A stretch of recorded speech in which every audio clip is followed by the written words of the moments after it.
Paul, can you hear me? Yeah, we can hear you, Steve. Okay, thank you. I apologize about earlier. I'm on time difference here and was tied up, so I bet to be at E&T. Thank you. Good morning. How you doing? Good. Good.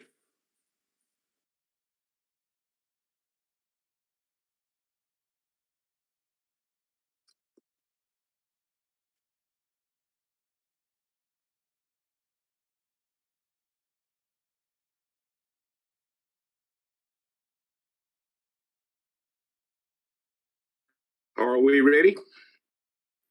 We are if you are. Yes, sir. Go ahead. I apologize for not being there, folks. I am in beautiful downtown Houston, Texas, which is not the nicest place in the world, but anyway, it's 90 damn degrees here. It's a pain. So I will do my best to run this meeting. I will ask that later on today, Paul give the summary of the Law and Rules Committee meeting. So I'll call the meeting to order. And Mr. Gray, if you would please give us your admonishment. Thank you, Mr. Chairman. In accordance with the State Ethics Act, it is the duty of every board member to avoid both conflicts of interest or appearance of conflict. If any board member has any known conflict of interest or appearance of conflict regard to any matter coming before this Law and Rules Committee today, please so state the conflict or appearance of conflict and refrain from any deliberation and vote in that particular matter. Thanks, sir. I know that the only thing I have on the agenda today is rules. And Jeff, if you would go ahead and go through the issues we're having with rules review and the changes that we're making to those rules, please. All righty, I'll be glad to, Chairman. First of all, there's a document in front of you. It is virtually identical to what I sent you last week as attachment 3. Attachment 2 to my attorney's reports were rules that the Rules Review Commission approved in August. They got grouped in because of how they made their motion on a objection that they posed to 4 of our rules that I'll get to in just a moment. But item 3 is the actual rules we're going to be talking about this morning. Hopefully you will approve them and make a recommendation to the full board to approve them tomorrow. There aren't any substantive changes. I have given you a handout because what the Rules Review Commission did sort of ruined my day. Because when they did what they did with the 4 rules that I reported to you last month, they objected to, I had already made changes to those 4 rules, plus all the other rules that are just like them in your administrative rules, anticipating that they would approve them in August. Because staff then made a recommendation as to what I should do, and at the August meeting, they had approved language, and I used the identical language in our rules. So I took all of our rules, so I had to go back and redo them all again. And so I was late getting them to staff. I wanted the staff to review them. Particularly, I wanted Mr. Fuller to review them because he is intimately familiar with all of our rules. Did not get to them any sooner than I got them to you. Staff didn't get them. Mr. Sherwin and Mr. Buller did not get them until I sent them to you in the attorney's report. Since that time, Mr. Buller's had a chance to look at them, caught a number of little small minor details, which is one reason I wanted him to look at them. A couple of little bit bigger things that had been in our rules. And then it turns out that Mr. McRae actually caught much of the same stuff after he reviewed them and emailed me earlier this week. These are slightly revised, but they're not revised anything substantive. So we're going to be operating off the handout, not what's in your attorney's report, although substantively there's no difference. It's just a lot of little things. With that being said, as I reported to you at the last meeting, we had rules pending with the Rules Review Commission, some of which have existed since the very first rule ever adopted by this board. It's the application. It was 4 of our application rules. And there is a provision in chapter 150B that say the contents of the form must be in the state agency's rules. Nobody has ever known exactly what that means, and the Rules Review Commission has been all over the place about it. One thing that kind of got my goat, or two things did, is one, I've fought that fight with them before. Those particular four rules, two of those four rules have existed for 41 years, as I told you at the last board meeting, and had been reviewed 13 times, including as recently as September 24th. And after 5 o'clock on the Monday before the Thursday Rules Review Commission meeting, staff objected to it. After we've gone back and forth 2 rounds on changes at the last minute, he all of a sudden decided he was objecting to that. I think it's because he got mad at me. But he objected to them. We did not have time to do anything about it. You've got 48 hours. It's basically 48 hours. So Tuesday morning, I was dead in the water, and he sent it after 5 on Monday. So we had to deal with it. And then they objected to those 4 rules, but the way they made the motion, they didn't approve our other rules. So we were stuck with those, and that's why it was the August meeting before we could deal with it. So what I did, I have gone back and spelled out in our administrative rules what's in our applications. And so the first version, I basically put the same thing. And what you've got is we've got 13 licenses we issued, plus the registrations, for guards, armed and unarmed, and then armed and unarmed armored car. So we've got a set of initial application rules, then we've got renewal rules. And in those, obviously, there's an application. So I just repeated the language. So one thing that Mr. Bullard did is, because I repeated the exact same language, he said, no, we don't have that in that application. So I went back and cut some of that out. That's the main difference. And then the second thing that Mr. Bullard and Mr. McRae called is about when I put a new A in, I didn't change to B, and then old A became B. I didn't change some references in the rules where it just needed to be changed from 7A to 7B. So those were the major changes. So that's the difference between the two. So I'm gonna walk through these real quick and tell you what I've done in that regard. And then we had a small list of things that we wanted to do that you were holding for a while until we did the rules that were a result of passage of Senate Bill 710, which was our bill that passed in the legislature this past time. That was some cleanup matters. So there's a little bit of that. So this is an amalgamation of the administrative rules, which we would have had to change anyhow, because we got the power to look at expunged rules. I ain't telling the Rules Review Commission that I had to change them anyhow, because as far as they're concerned, they forced me to change them. But we would have probably had to do it anyhow, and they may have caught it this time and told us we had to put the contents of our forms. But under Senate Bill 710, we are now on par with the Criminal Justice Standards Commission and the Sheriff Standards Commissions about expungements. So that's in these application rules too.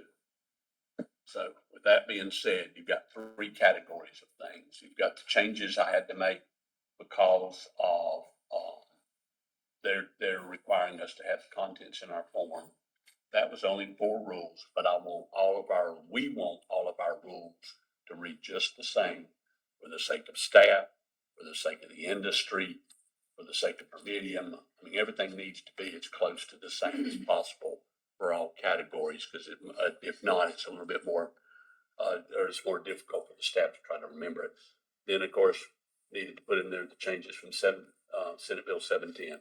And then, as I say, the little list of little housekeeping things, such as the rifle caliber. We changed the acceptable rifle calibers. And so some little stuff like that. So if we could go through these real quick, and then I'll be glad to answer any questions. And as I say, please operate off of what I handed out a few minutes ago. The first one is 0706, which is the renewal of the unarmed security guard registration. that was one that got kicked back. So as you can see, this is exactly what I've done, and I won't repeat it each time. But in some of them, we ask for military service, and some we don't. But that's, some places you'll see that as we go through these, other places it's taken out. But we put this in there. I had a real temptation to get real sarcastic and even put the number of colons and semicolons and periods that are in our application, but I decided not. But hopefully this will appease the Rules Review Commission. Then if you look down midway under B2 and you see B is underlined, that is the new B. It is, you'll see where it says, and disclosure of any expunged convictions. And I just caught a typo.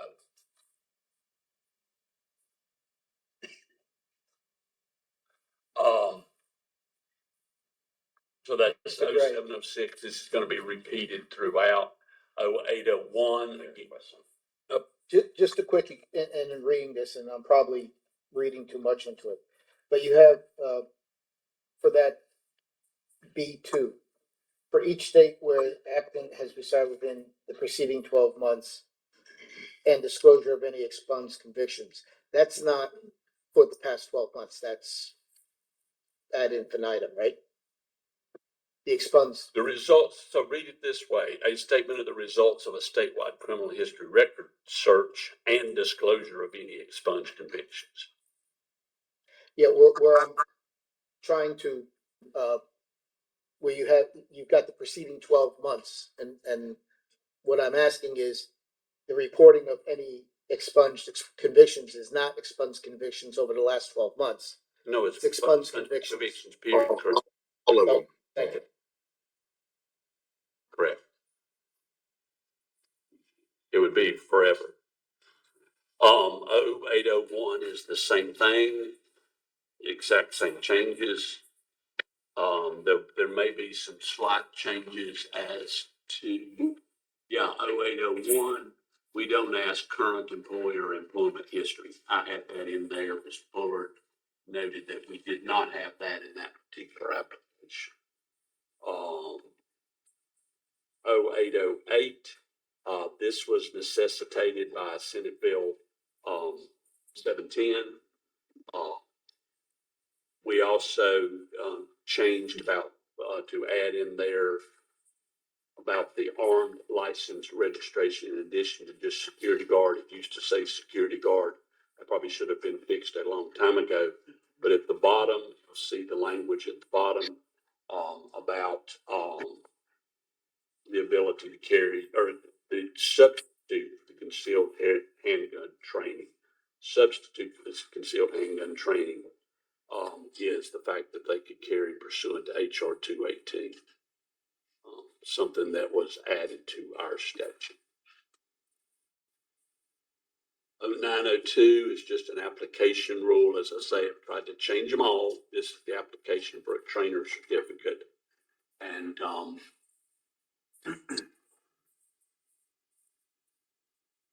it's one where I took out, Mr. Fuller pointed out there's no current employer or employment history required in there, nor do we require information regarding military service.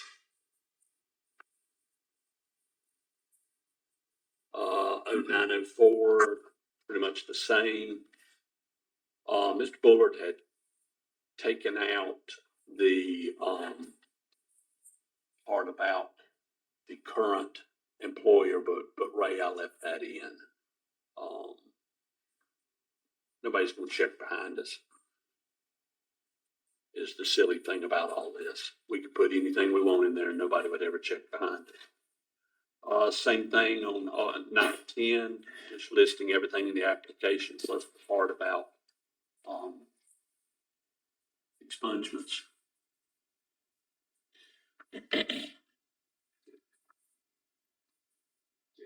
Yes, I got a question. yes, sir. So this is to make sure I'm understanding. I was under the impression that when we added HR 218 and Leosa to the bill, it was going to be one of the qualifiers for us to issue the concealed carry endorsement on an armed registration. Correct. Okay.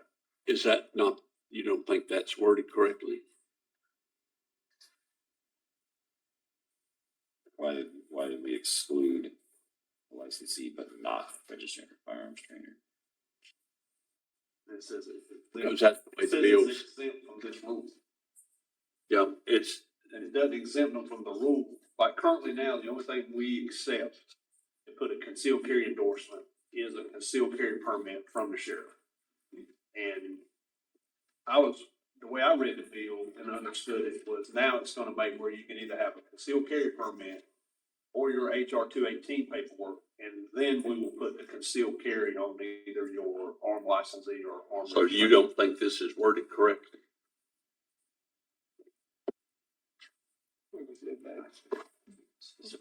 Licensee. Jeff, would you read that? I'm at a disadvantage because I don't have what you passed out this morning. Yeah, So read that. we moved the location of it, Mr. Johnson. If you have what I sent you, it is, we moved, it was at the very end as a standalone, and that's what thing Mr. Bullard moved. So I moved it. Hang on just a minute. We are looking at 0.0808.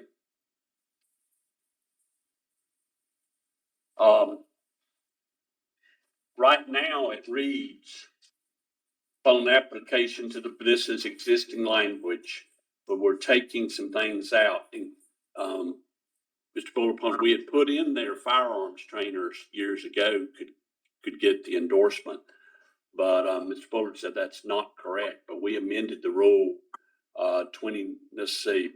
probably 2021 to add them. So I took them back out. But it reads right now upon application to the board, a licensee, trainee, or registrant meeting the requirements of this section shall be issued a concealed handgun endorsement to the current armed licensee registration or armed guard registration permit without additional permit fees, but any additional training costs necessary to comply with this section shall be borne directly by the applicant. The endorsement shall be renewed at the time of the armed license registration or armed guard registration permit or trainer certificate. Yep, that needs to be stricken.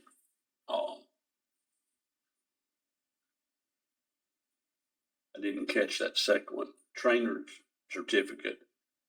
Pursuant to this rule, on payment of the renewal fee and proof of possession of a current concealed handgun permit, a licensee but not a registered or firearms trainer who is authorized pursuant to section 926B, 926C of Title 18 of the United States Code to carry a concealed handgun and is in compliance with the requirements of this code sections is exempt from this rule. There shall be no additional fee for the concealed handgun endorsement renewal. So what you're saying, Ray, is you don't think it's being exempt from this rule. It's just a substance. They have to have proof of that in order to get the endorsement. Either that or a concealed carry permit. Correct. Forever, Okay. we would only accept a concealed carry permit. But this, okay. As Leosa as a qualifier to Okay. get the concealed carry endorsement on an armed registration. So it's not exempt from this rule.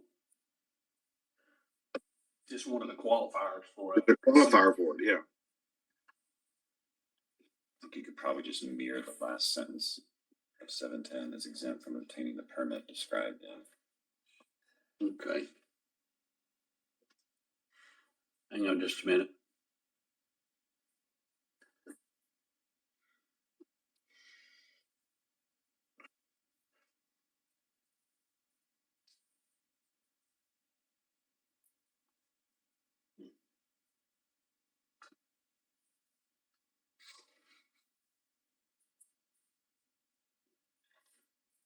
And it is only for licensees according to the bill, Yes, that's correct. legislative bill, and not registrants. And firearms trainer needs to come out anyhow there too, doesn't it, Ray? Yes, yes, sir.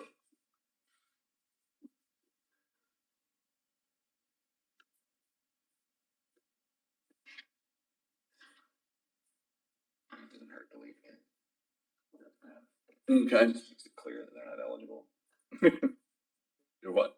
I mean, it doesn't hurt to leave that in, 'cause it just makes it clear that they're not eligible. Oh, I'm gonna leave but not a register, but, we're taking out firearms trainer everywhere. Okay. Does anybody else have any questions on this?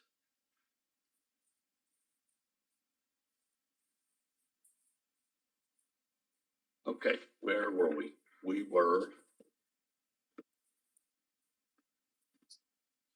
902, of course, same changes, listing the contents of the form expunged. 904, same changes. You up to 0910? 910, yep. Application for an unarmed trainer, same thing.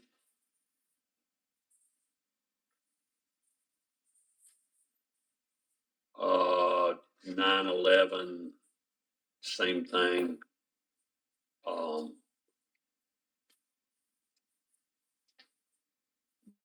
For some reason, I thought it was interesting.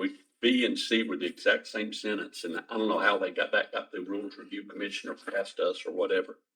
But I'm striking it. It's the repeat of the same sentence. Let's see. 0205 is your company business license. We were changing it anyhow. So I added the language that we had put in years ago. You'll look on 0205, lines 23 through 25. We have done this everywhere else in all our applications. It's basically to make clear that a prayer for judgment, and then this weird thing from the state of Florida called adjudication withheld, which is sort of like our prayer for judgment, counts. And then I added the may exclude, expunge, change, charges and convictions. So while I was adding that, I just fixed the other. It's missing out of this one. It was never changed years ago. Plea of guilty covers a prayer for judgment. A plea of guilty covers an adjudication for withheld, but a lot of people don't put it down and come in and tell us, staff-wise, not only with your board, but with alarm boards and my other clients, they said, no, it's a PJC. I wasn't convicted. Yes, you are. PJC is a conviction. And a lot of people don't realize it, mainly because their lawyer tells them that. The assistant DA tells them that to get them to plead, and I've even heard of judges telling people that. It's not the case. So we've changed it everywhere else. I just happened to catch that nobody ever changed it here. 0.0701 was the one of them that got kicked back. You see a lot of changes at the bottom. That's mainly semantics, wording, things taken out. These changes were made by the staff attorney at the Rules Review Commission before he objected to this rule. We went back and forth, back and forth, back and forth. He made all those changes. So I went over and made all those changes too. This particular staff attorney is not a staff attorney anymore. I will be dealing with others, but I just went ahead and made the changes, and I've already alerted them to what I'm doing. But that's why those changes are in there, and you may not recognize those. It wasn't something you did. It's something they did, but I'm just going to keep it in. Because what happened with them kicking us out in August, obviously we're having to start all over again with everything. And this is one of the rules where the little A7 is missing.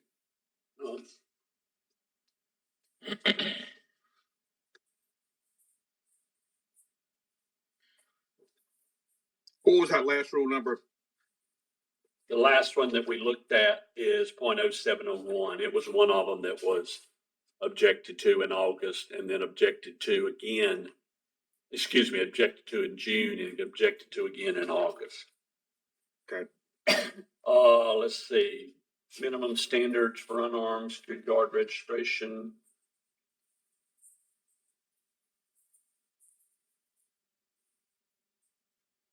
I added that too about the no contest, prayer for judgment, et cetera, in there when I added the expunged charges. And then the last one is the continuing education course accreditation standards.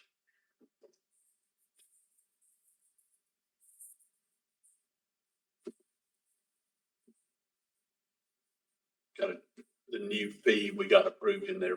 We got a new fee approved in Senate Bill 710, $100 fee. And then we changed how courses are done, to how we were actually doing them is not what's in our rules. So we've changed it to how we actually do it.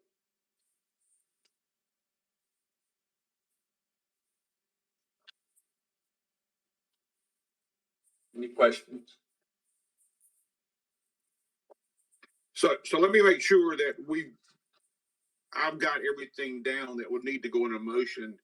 So I'm looking at 0205, 0701, 0706, 0801, 0808, 0902, 0904, 0910, and 0911. Are there any others that would need to go in a motion for approval? I don't. Yes. Okay. 0701, Okay.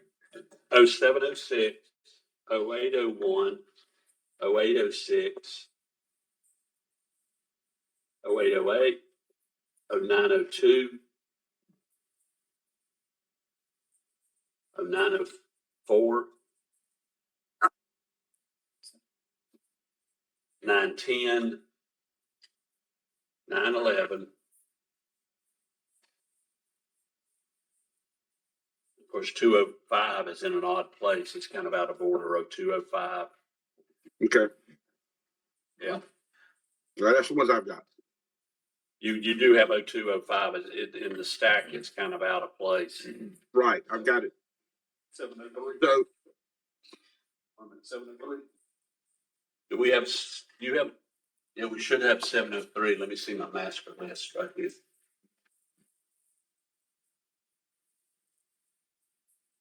Yeah, 0703, okay. 1203. Pardon me. What was the last one? Let me just send you a picture of the proposed. How's that for your motion? Okay. The last one Okay. was 1203. The last one was 1203. 1203. Okay. So 701, 703, 706, 801, 806, 808, 902, 904, 910, 911, 1203, and 0205. That's what I have. What happened to that? Okay.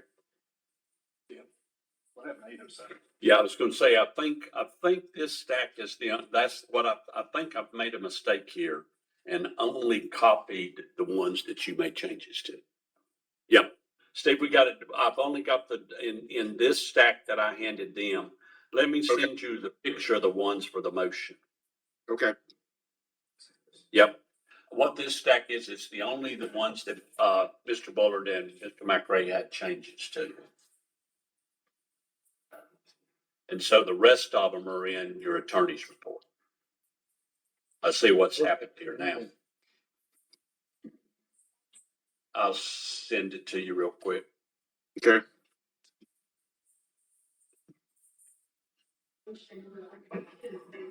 So 103, 105, 108, 201, 202, 209, 210, 301, and 305 will be dealt with as part of the attorney's report. Correct. Okay. I'll send you a picture right now. So you're looking at the right-hand side of the picture.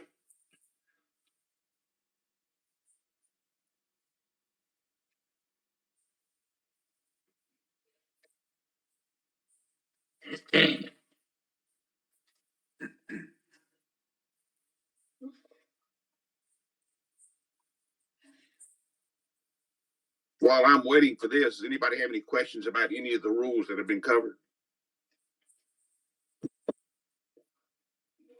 So let's go ahead and look at those real quick in the back of the attorney's report, if everybody can pull that up. Okay. Which side are we dealing with, Jeff? The left or right? Right-hand side, yep. And so we'll look, we need to just see if anybody has any questions on those remaining ones. And if you can flip up your, pull up your attorney's report. Anybody need a copy of it? Paper copy?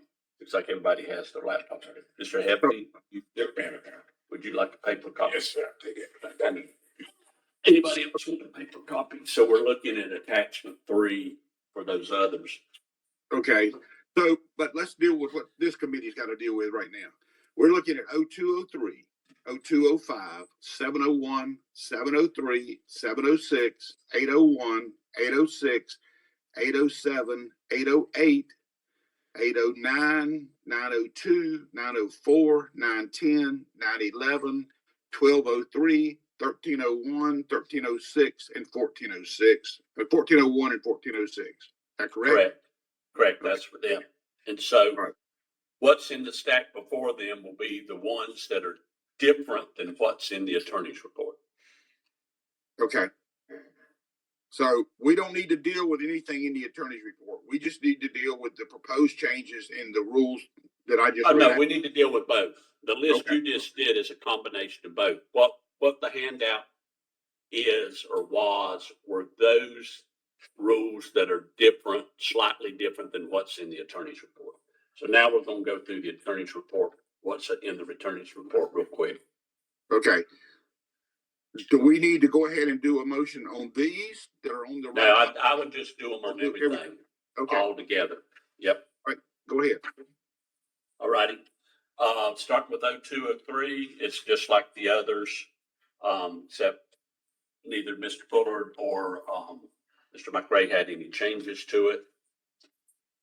Okay, Company business license, we've already looked at it, had a slight change to it. We've already looked at 0701, it had a slight change to it. The minimums 0703, we did not, but again, I put in there about prayer for judgment and adjudication withheld while I was changing it. We've already looked at 0706, it had a slight change. We looked at 0801, it had the slight change. Same thing for 0806. We did not look, there were no changes to 0807, but this is one of those that was on a list of things to do, unrelated to the bill and unrelated to the Rules Review Commission checking. This is where we changed the rule, so it requires that all 20 hours of the armed guard training must be taught or completed within 14 consecutive days. got it. That's previously approved by the Law and Rules Committee. Right. Okay.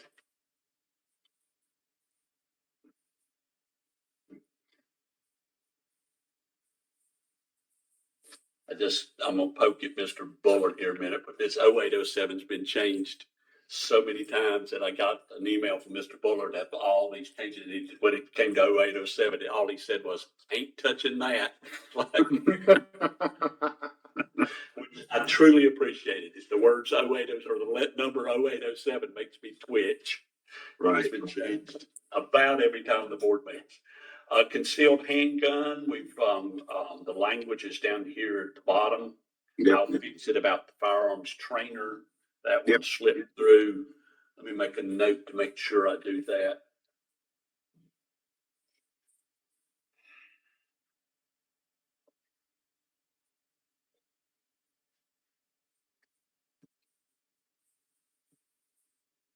Okay. Okay. All righty.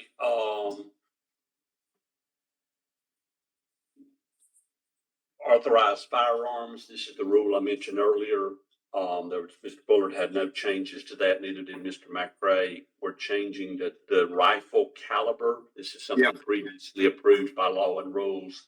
Correct. And then, if you'll recall, the board asked Mr. Sherwin to draft a policy regarding what it means to be original manufacturer design for firearms. Right. Mr. Sherwin did draft that policy, so I just dropped that language in the rule. Okay.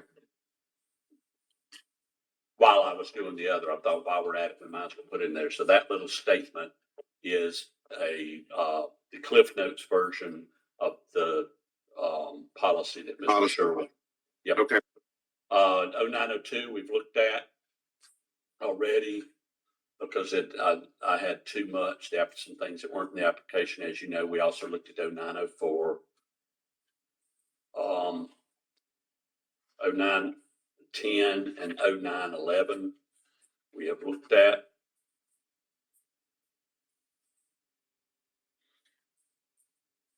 And we looked at 02, 1203. We looked at, and then 1301 had no changes to it from what is in your attorney's report. Same for 1306. Same for 1401 and 1406. They were accurate, and neither Mr. Fuller nor Mr. McRae had any changes. Okay. Sorry that this has been so rushed like this. It's been a fun few weeks. Okay. We have so many versions of these in my computer. I'm very tempted to just go and wipe everything out. We keep picking up wrong versions and stuff. Been a fun summer. All right. So So you've let got me, the list there. The list would be the right-hand column where it says proposed. Effective 9/1 is the left-hand column. That's not our deal today. I'll report that with my attorney's report tomorrow. But for today, Mr. Johnson, it's the right-hand column for purposes of your motion. the right-hand column plus 103, 105, 108, 201, 202, 209, 210, 301, and 305. Is that correct? Yes, sir. Okay. So if there are no questions, I'll entertain a motion to incorporate the changes as suggested in 0103, 0105, 0108, 0201, 0202, 0205, 0209, 0210, 0301, 0305, 0701, 0703, 0706, 801, 806, 808, 902, excuse me, 809, 902, 904, 910, 911, 1203, 1301, 1306, 1401, and 1406.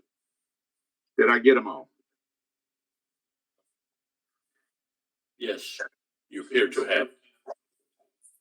So I'll entertain a motion to move forward with the changes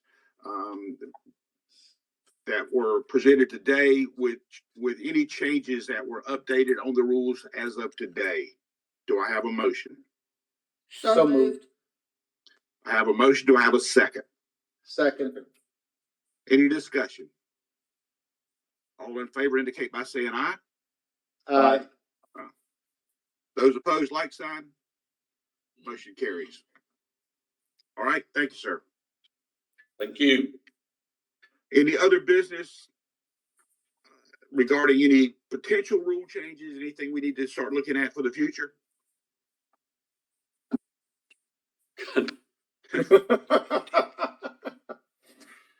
Thank God. Here's none. I was going to say, I hope there's silence.